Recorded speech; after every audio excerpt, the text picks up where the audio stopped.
1 Samuel 7, versículos 2 e 3.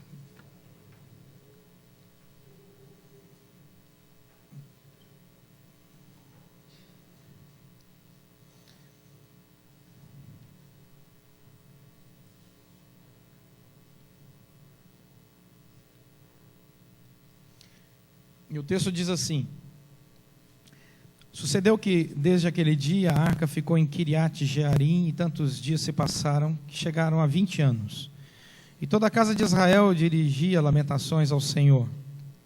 Falou Samuel a toda a casa de Israel, dizendo: se é de todo o vosso coração que voltais ao Senhor, tirai dentre vós os deuses estranhos e os astarotes, e preparai o coração ao Senhor, e servi a Ele só, e Ele vos livrará das mãos dos filisteus. Vamos orar? Ó Deus, fala ao nosso coração pela Tua palavra, obra do Teu Santo Espírito em nós, por nós, para a Tua glória. Oramos pedindo que nada, Senhor, nos atrapalhe no caminho dessa meditação. Concentre-nos, ó Deus, com a Tua graça, para entendermos a Tua boa, perfeita, agradável vontade para as nossas vidas. Oramos em nome de Jesus Cristo. Amém. Podem sentar, irmãos. Queridos, um grande velejador chamado Mike Plant, nascido em 1950, era um detentor dos recordes mundiais na arte de velejar sozinho. E aí ele planejou em 1992 um veleiro fantástico. E ele deu o nome no veleiro de Coyote. Vou mostrar a foto aqui para você do veleiro chamado Coyote. E está ali o Mike Plant nesse veleiro. Era fantástico, com todo o recurso tecnológico de última geração, planejado, pensado para que ele pudesse bater novos recordes com esse barco, velejando sozinho, cruzando os oceanos. Acontece que quando ele zarpou dos Estados Unidos rumo a essa empreitada, com todo o apoio da imprensa, ele já era muito famoso, com um orçamento multimilionário, com toda a capacidade dele, ele muito jovem, pouco mais de 40 anos, pessoas que têm um pouco mais de 40 anos, são pessoas no auge da sua juventude, não é? Então ele zarpou, tinha todo o apoio, toda a estrutura, tudo certo. E ele passa um comunicado, alguns dias depois, dizendo que estava com dificuldade para manobrar o barco.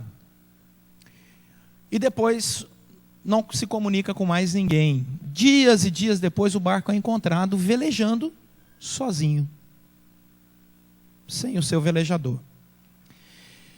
E procuraram, e foi declarado morto em 1992, Mike Plant. Pegaram o barco e foram analisar. E aí descobriram, vamos passar o próximo slide, por favor, que o problema do barco estava abaixo da linha d'água, nesta região aqui da quilha, com essa parte aqui. Então, quando você vê um veleiro aí cruzando os oceanos, nós vemos sempre essa parte que está aqui, acima da linha d'água. Mas existe essa parte que é principal, fundamental, para que o barco tenha equilíbrio, consiga navegar com sustentabilidade, recebendo pressão e fazendo contrapressão para que ele tenha estabilidade e direção. Aqui essa peça, muitas vezes, pesa toneladas, para que o barco tenha estabilidade nos momentos de mar turbulento. E traga não apenas estabilidade, conforto, mas também velocidade e direção à embarcação. Então descobriram que o problema estava aqui, abaixo daquilo que os olhos poderiam ver. O que isso tem a ver com a nossa vida espiritual? Muitas vezes, nós temos uma vida com todos os recursos. Visivelmente, nossa vida está perfeita. Temos saúde, somos bem-sucedidos, moramos numa casa confortável, temos bons amigos, uma boa família, temos boas perspectivas. Visualmente, quando você olha para uma vida assim, exteriormente, parece que está tudo certo, acima da linha d'água. Mas, abaixo daquilo que se vê, lá no interior de toda a estrutura, pode haver um grande equívoco, aonde toda a sustentabilidade vai-se embora no momento da provação, da dificuldade. E o que aconteceu nesse barco foi que, segundo os especialistas, num momento qualquer de alguma onda muito forte, o barco quicou e jogou o seu velejador para fora. Como ele velejava sozinho, ao cair, ficou sozinho no oceano, vendo o barco ir embora. Deve ter sido desesperador essa experiência desse indivíduo. E muitas vezes, nós nos sentimos como que lançados também ao mar em algumas circunstâncias na nossa vida, não por alguma coisa que nós poderíamos ter visto na estrutura da nossa existência, mas por algo que está abaixo daquilo que nós podemos perceber, ou no interior da nossa própria vida. O Espírito Santo de Deus, ele é esse agente estabilizador da nossa história. O Espírito Santo, ele é essa peça fundamental que dá navegabilidade à nossa vida. Mas ele também trabalha em nós, nos dando liberdade para criarmos um lastro forte ou não. Então Deus nos resgata num processo de salvação, mas a responsabilidade de uma vida consagrada é toda nossa. A salvação vem da graça de Deus, mas a consagração vem de uma decisão humana, de seguir aquilo que Deus projetou para ele. O que aconteceu nesse texto que lemos aqui historicamente, você pode manter o texto de 1 Samuel aberto aí, porque vai ser bom, e se já fechou, pede misericórdia, que vai encontrar de novo, demora um pouquinho. Mas 1 Samuel, capítulo 4, conta a história do povo de Israel que abandonou essa parte que não se vê da espiritualidade, da vida com Deus. Eles começaram a viver uma vida sem consagração. Se esqueceram, descansaram na sua eleição como povo de Deus e se esqueceram da vida de consagração e começaram a seguir uma espiritualidade não consagrada. O capítulo 4 de 1 Samuel apresenta para nós o sacerdote que era responsável pela estabilidade espiritual do povo e orientação, que se chamava Eli. E Eli teve 2 filhos. E os 2 filhos de Eli seriam sacerdotes na linhagem sacerdotal, mas eram 2 malas. Eram corruptos, dormiam com várias mulheres, inclusive na tenda da congregação, da consagração. 2 indivíduos que, se formos gastar um pouquinho de tempo com a vida deles aqui, vamos perder tempo. Mas era dessa estirpe. E, portanto, Deus havia negado o sacerdócio a eles. Já havia até avisado Eli. Eli, você não vai deixar a geração sacerdotal não, porque esses 2 filhos seus, eu vou matá-los. Ele já sabia. Tanto é que o Senhor já providenciou um profeta, em que Eli foi o mentor dele, chamado Samuel. E que anos depois foi pastor aqui da Gávea, em 1990. Nós tivemos um pastor aqui em 90 que chamava Samuel, muito amigo nosso. Mas Samuel foi um menino que cresceu ali, filho de Ana, consagrado ao Senhor e sob os cuidados e a mentoria de Eli. Foi um grande homem de Deus e ele era profeta nessa ocasião. Mas como o povo queria uma espiritualidade sem compromisso, sem consagração, era muito melhor seguir os sacerdotes corruptos, filhos de Eli. E diz aí, 1 Samuel, capítulo 4 e capítulo 5, que o povo de Israel sai à batalha com os filisteus. E os filisteus eram idólatras. E os filisteus sempre apanharam dos israelitas em lutas anteriores, quando os israelitas tinham comunhão com o Senhor. Mas agora, pela primeira vez, numa batalha entre Asdon ali e Ebenezer, aquela região ali, Asdod, né? E Ebenezer, num campo aberto, os filisteus venceram os israelitas. Isso é o que está no contexto, capítulo 4 e capítulo 5. Mas deram uma surra tão bem dada que os israelitas voltaram para o acampamento com 4.000 mortos nas costas, pensando que foi o que aconteceu. E eles perceberam que lhes faltava consagração. Eles conversaram entre eles, sabe o que faltou? Por isso nós perdemos a guerra, essa batalha? Foi consagração. Conversando ali com aqueles 2 sacerdotes que não valiam nem a metade de um, resolveram ir buscar a arca da aliança do Senhor. Vamos a Siló, cidade onde Eli estava, pegar a arca da aliança, porque com a arca da aliança na mão, nós vamos vencer os filisteus. E foram lá e buscaram a arca em Siló. Eli era velho, muito velho, já estava cego, muito gordo, sentado ali numa cadeira, não pôde evitar que a arca fosse levada para o campo de batalha. E foi. E quando a arca chegou no acampamento dos israelitas, diz o texto que eles se alegraram, porque agora nós vamos vencer essa batalha.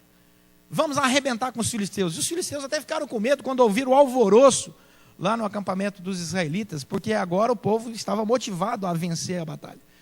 E de fato o povo de Israel partiu para cima dos filisteus e apanhou pela segunda vez. E o pior aconteceu. Os filisteus não apenas venceram a batalha e a guerra contra os israelitas, como tomaram a arca da aliança. A arca da aliança, sinal claro da presença de Deus no povo de Israel. E eles, filisteus, levaram essa arca para a sua cidade. Quando um mensageiro até voltou e disse para Eli, os seus 2 filhos morreram. Eli, com o coração já sabedor dos projetos de Deus, se entristeceu. E ele disse, mas também a arca do Senhor foi tomada. Eli tomou um susto tão grande que diz o texto que ele caiu para trás, na cadeira, bateu com o pescoço num pedacinho de uma pilastra e faleceu. Porque a arca do Senhor havia sido tomada de Israel. E aí os filisteus alegres pegaram a arca do Senhor e agora se achavam detentores do sagrado, como alguém que pode pegar o que é consagrado e manipulá-lo segundo as suas próprias intenções de coração. E assim fizeram. E os filisteus então pegaram a arca na manipulação do que é sagrado e consagrado ao Senhor e levaram para a sua cidade e colocaram lá dentro do templo do seu Deus. E é interessante, o templo era do deus chamado Dagon, na cidade de Asdod. E era uma estátua enorme que os filisteus adoravam, Deus Dagon. E quando eles colocaram lá dentro do templo a arca da aliança do Senhor, na primeira noite, quando foram de madrugada dar uma olhadinha como é que estavam as coisas, a estátua do Deus Dagon tinha caído e estava com o rosto em terra. E eles se assustaram aquele, não, vamos levantar esse negócio de novo. Vai levantar, fica imaginando o trabalho de levantar aquela estátua enorme. E na segunda noite, quando chegaram lá, novamente aconteceu. A estátua do Deus Dagon estava caída novamente, agora já partida no chão, jogada, porque estava diante da arca do Senhor. E o pior ainda estava por vir, porque as pessoas da cidade de Asdod, que pertencia aos filisteus, onde a arca do Senhor estava, começaram a ter tumores, enfermidades. E eles entenderam que aquela enfermidade era porque a arca da aliança do Senhor, do povo de Israel, estava na cidade deles. E aí o povo da cidade se reuniu, fez um plebiscito, convocou os black blocs. E vamos tirar essa arca daqui, e carregar a arca e levar para outra cidade. Problema, quando a arca chegou na outra cidade dos filisteus, novamente, tumores. Problemas sérios na vida de toda a população. Tira essa arca daqui. Levaram para outra cidade do povo filisteu. E novamente, a arca do Senhor, ao chegar lá, o povo todo se contaminou e teve um monte de enfermidade.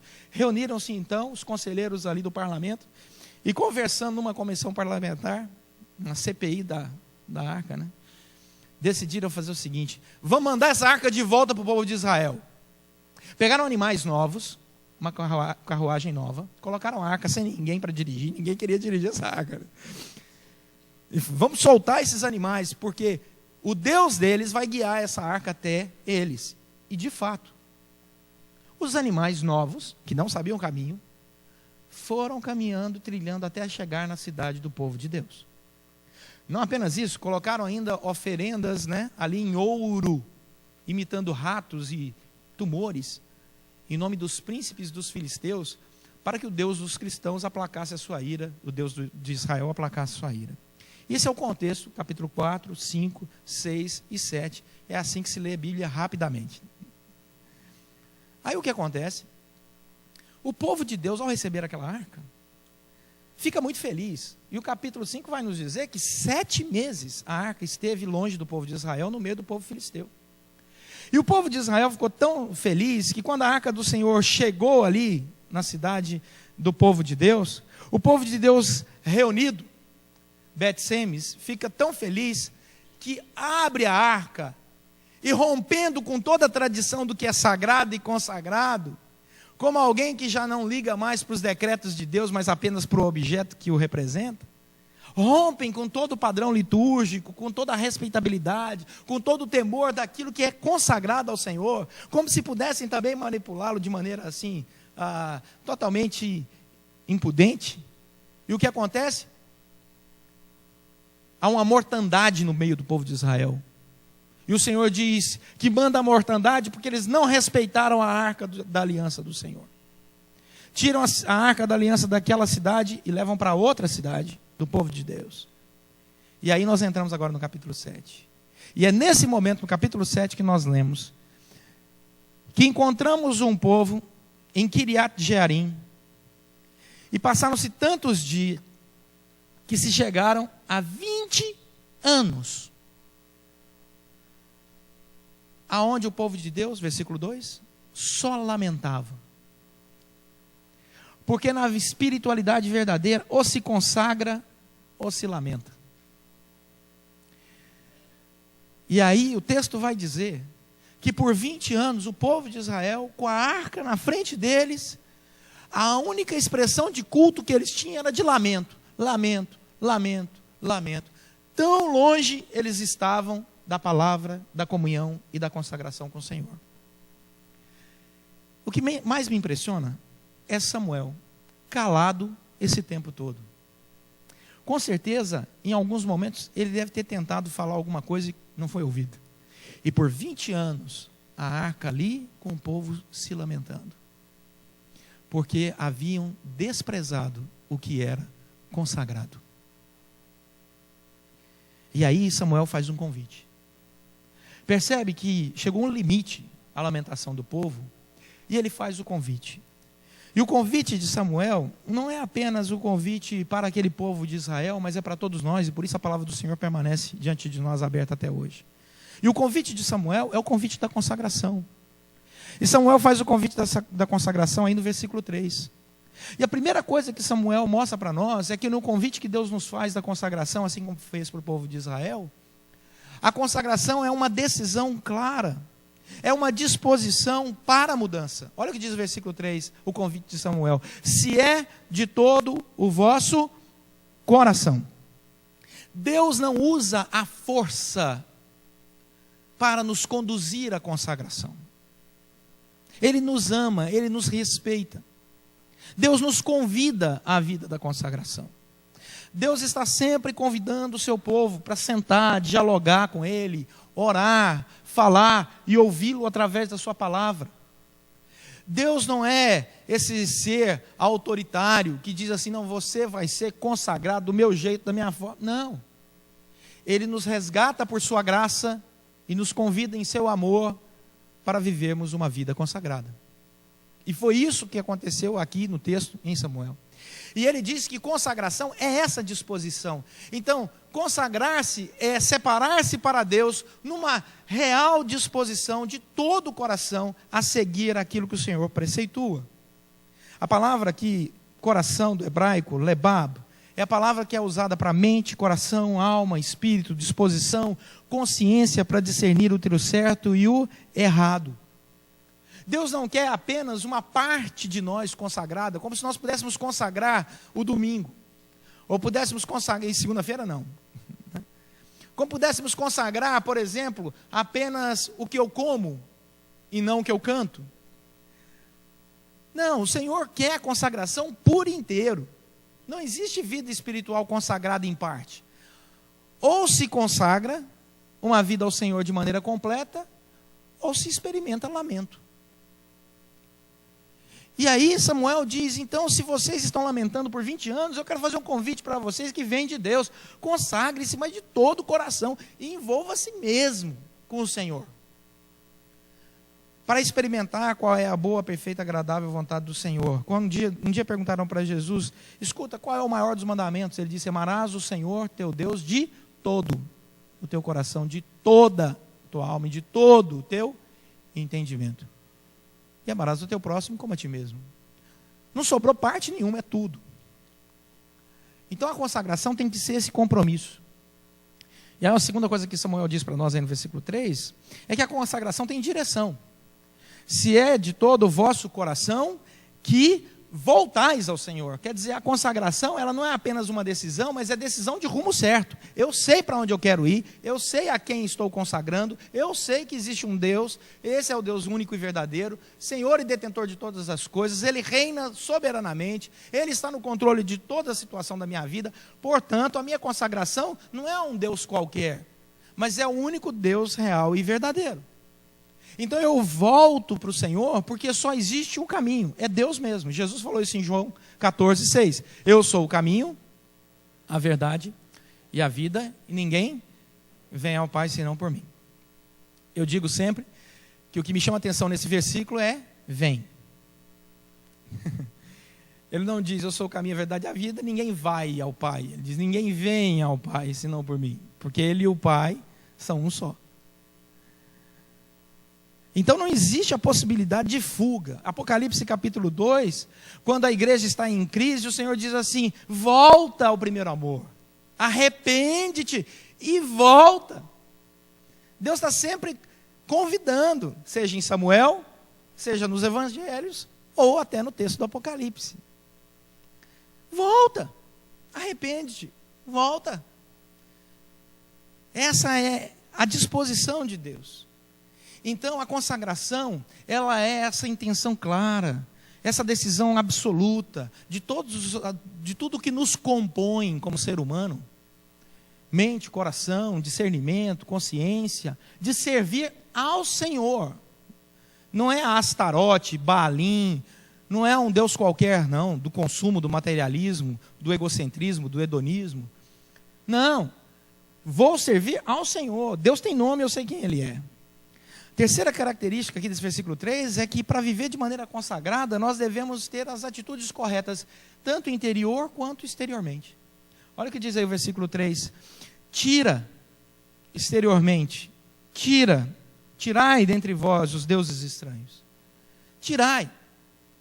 Quando nós nos consagramos ao Senhor, quando nós aceitamos esse convite, queremos caminhar com o Senhor de maneira completa, tem coisa na nossa vida que precisa ser retirada.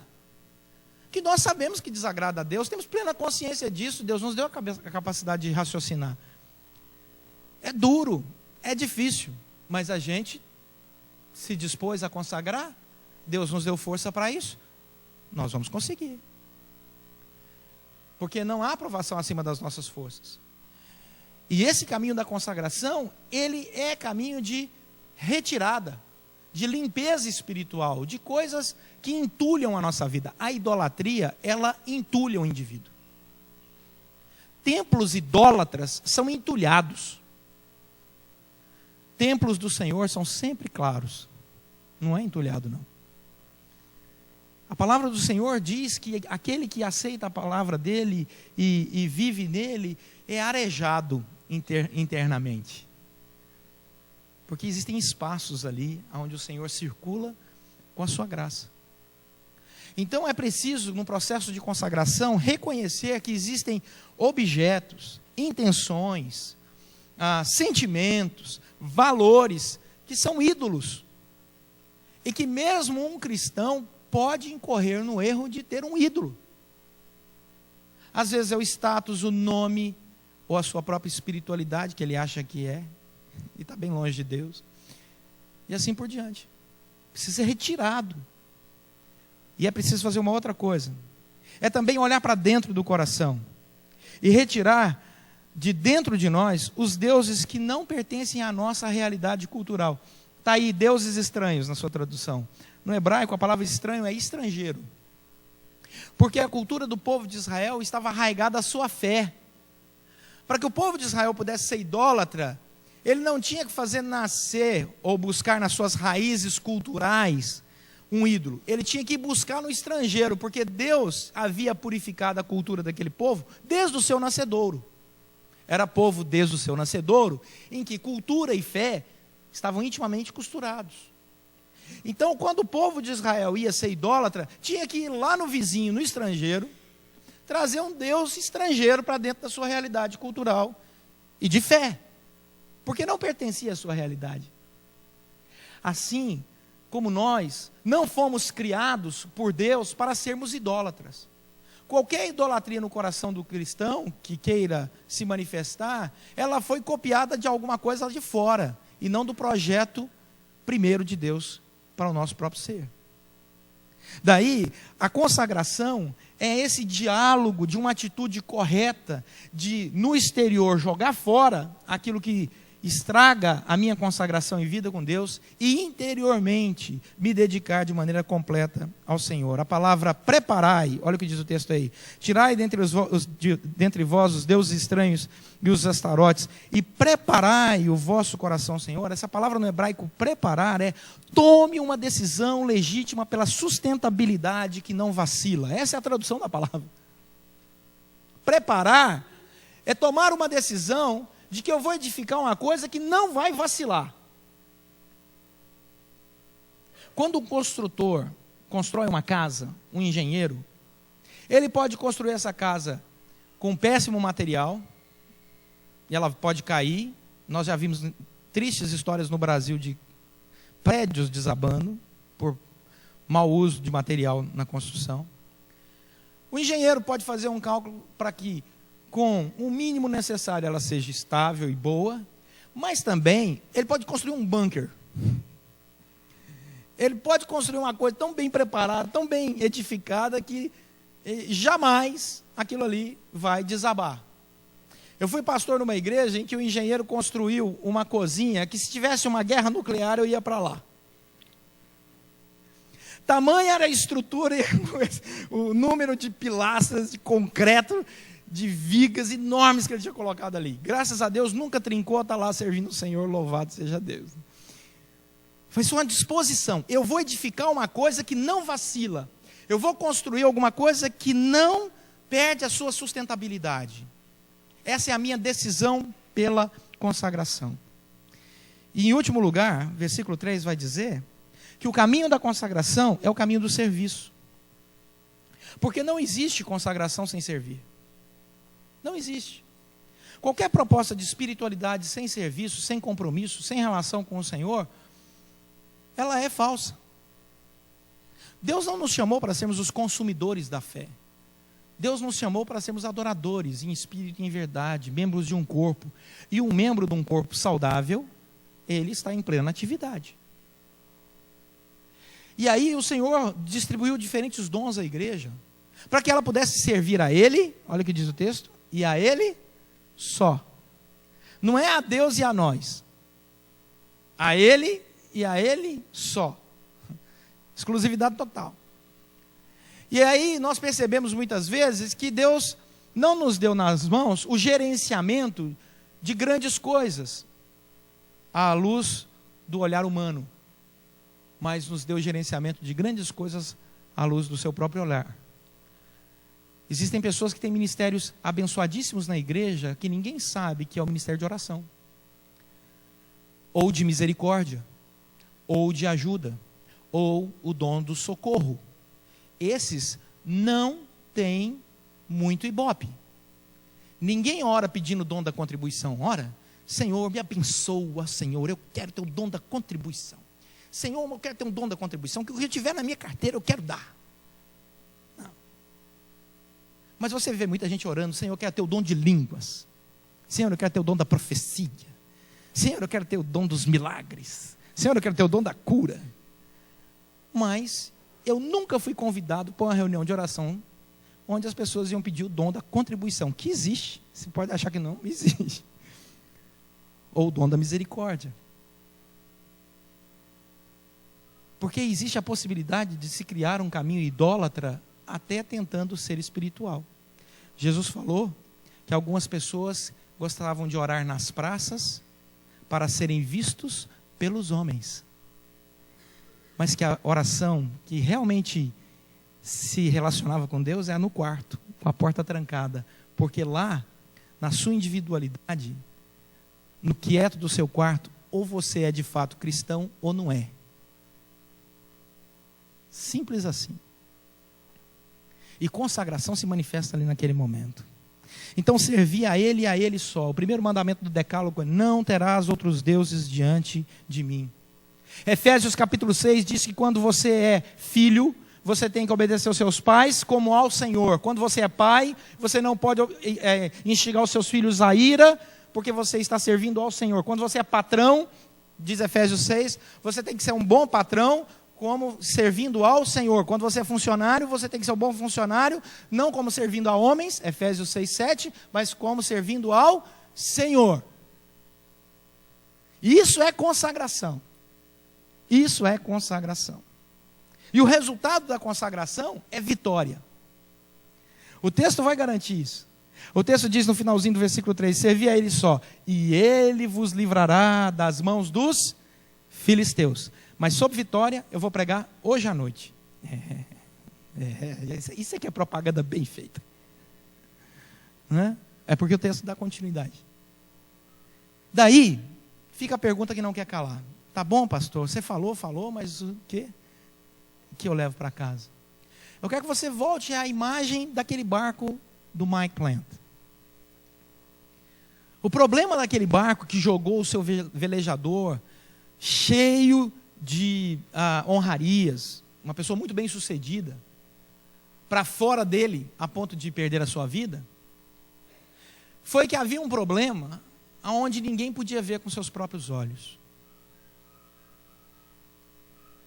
Pode acontecer que a nossa vida espiritual esteja com um problema longe dos nossos olhos e dos olhos de outras pessoas. Eu não estou aqui, nem fui chamado para isso, para julgar a vida de ninguém, porque a Bíblia diz que nós não devemos julgar a vida de ninguém. A ninguém foi dado esse ministério. Mas a Bíblia diz que, assim como Samuel, nós temos que convidar as pessoas à consagração. O convite que Samuel faz aos israelitas, fez a mim e a todos nós aqui, e a todo cristão. Nós temos que olhar para dentro do nosso ser, lá no fundo, e perceber se aquilo que deveria nos dar sustentabilidade, equilíbrio, segurança, na verdade, está tão deteriorado, é um lastro tão fraco, que na primeira onda nós vamos ser jogados fora. E vamos ficar à deriva da vida. A gente até canta um hino antigo, né? Se das vidas vagas procelosas são, que traduzindo para o português é: se na vida as ondas são fortes, o bastante, né, para te afogar. É isso que significa em português. Nós precisamos voltar os nossos olhos para esse convite de Deus. E viver essa religiosidade, de religare, sentido da palavra religião, onde você volta para o Deus que se expôs. Porque se nós pudéssemos pensar um quadro, eu diria que se há algo que Deus não aceita, é consagração na relação com Ele escondida. Deus deixou bem claro a nossa relação com Ele e a dele conosco, quando pegou uma cruz, colocou no alto do monte, para que todo mundo que passasse pudesse ver a nossa culpa e o nosso pecado. A cruz é a exposição clara da nossa culpabilidade, da nossa rebeldia a Deus e do caminho do inferno para aqueles que nela não creem. A cruz não deixa dúvida nenhuma, ela não está escondida, não está submersa. A cruz, ela está evidente. A cruz está aí para nos lembrar o tempo todo que religiosidade consagrada se vive na presença de Deus às claras. Por isso que existem tantos projetos no mundo para tirar cruz, crucifixo dos lugares públicos, porque a cruz incomoda. Porque ela expõe a rebeldia do ser humano contra Deus. Mas a cruz também expõe o amor de Deus por nós. A cruz também deixa claro que Deus amou o mundo a tal ponto que enviou seu Filho para morrer nela, para que todo aquele que nele crê não pereça, mas tenha vida e vida eterna. Então, ao mesmo tempo que a exposição da cruz mostra o nosso pecado, a nossa instabilidade e não sustentabilidade, o nosso vacilo e perdição, também é para nós, os que cremos, o sinal evidente do amor de Deus e da salvação. Mas a cruz é algo muito maior. A cruz também é, segundo Colossenses, a exposição clara do inimigo exposto ao desprezo, vencido e derrotado, e que não tem poder sobre nós. Por isso a cruz é tudo isso. Porque Deus quer uma fé não submersa. mas numa consagração clara, transparente, evidente, de compromisso, de caminhada, onde Deus é glorificado todos os dias. Consagrar-se não é descobrir os botões para apertar e julgar o outro.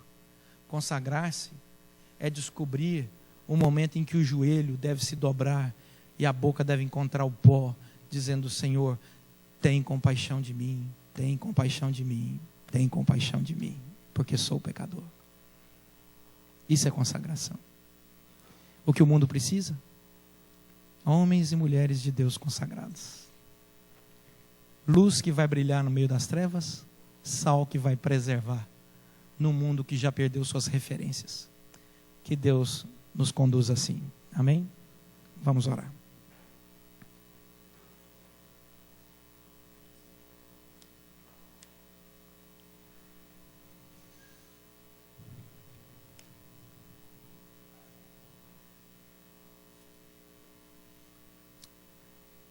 Senhor, nosso Deus e Pai, não existe aqui nesse templo ninguém perfeito. Somos todos, ó Deus, pecadores, carecemos do Teu perdão, Teu amor, da Tua paciência. E por isso, em nome de Jesus Cristo, queremos aqui, Senhor, nos colocar diante do Teu trono de graça, pedindo: conduze-nos a esta vida consagrada, cheio do Teu amor, esperança, fé e perdão. Ó Senhor, nos perdoe, porque muitas vezes somos apenas os que lamentam e não os que se consagram. Mas nós queremos aqui, em nome de Jesus Cristo, pedir que o Senhor nos conduza a esta novidade de vida, de agenda, para que possamos colher os frutos com alegria e apresentá-los diante do Senhor, o Deus de toda glória. Abençoa-nos, ó Deus, para que o nosso pensar, o nosso falar e o nosso agir seja repleto da Tua consagração. E que ao final de tudo, o Teu nome seja sempre louvado, e toda honra e toda glória seja dada a Ti e a Ti somente. Por isso, Senhor, aqui nos colocamos e pedimos a Tua bênção, em nome de Jesus Cristo.